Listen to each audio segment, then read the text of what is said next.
Vivekananda Educational Institutions is a gateway to quality higher education. Admissions open now.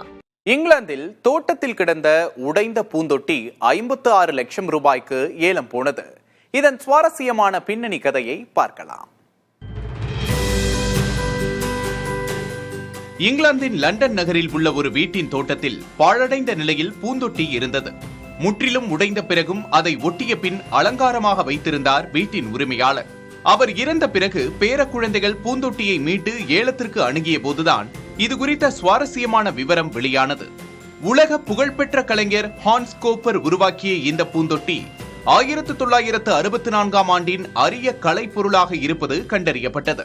4 அடி உயரமான ceramic தொட்டி முதலில் வெறும் பூந்தொட்டி என கருதப்பட்டது. ஆனால் ஹான்ஸ் கோப்பரின் கையொப்பம் அடையாளம் காணப்பட்டதும் அரிதானதாக மாறியது. முதலில் 10,000 யூரோ வரை மதிப்பிடப்பட்டது. ஆனால் ஏலத்தில் அமெரிக்கா, டென்மார்க் மற்றும் இங்கிலாந்து ஆகிய நாடுகளில் இருந்து பலர் போட்டியிட்டனர். இறுதியில் அமெரிக்காவிலிருந்து ஒருவர் இந்திய மதிப்பில் 56 லட்சம் ரூபாய் கொடுத்து பூந்தொட்டியை வாங்கினார். இதனை சீரமைக்க 9 லட்சம் ரூபாய் வரை செலவாகும் என மதிப்பிடப்பட்டுள்ளது. ஹான்ஸ் கோப்பர் 1939இல் ஜெர்மனியிலிருந்து இங்கிலாந்துக்கு வந்தார். 1964இல் லண்டனின் கேம்பர்வெல் கலைப்பள்ளியில் கற்பித்த போது இந்த தொட்டியை அவர் உருவாக்கினார். ஹான்ஸ் கோப்பர் படைப்புகள் நியூயார்க்கின் மெட்ரோபாலிட்டன் அருங்காட்சியகம் மற்றும் லண்டனின் விக்டோரியா ஆல்பர்ட் அருங்காட்சியகம் போன்ற உலக புகழ்பெற்ற இடங்களில் காணப்படுகின்றன.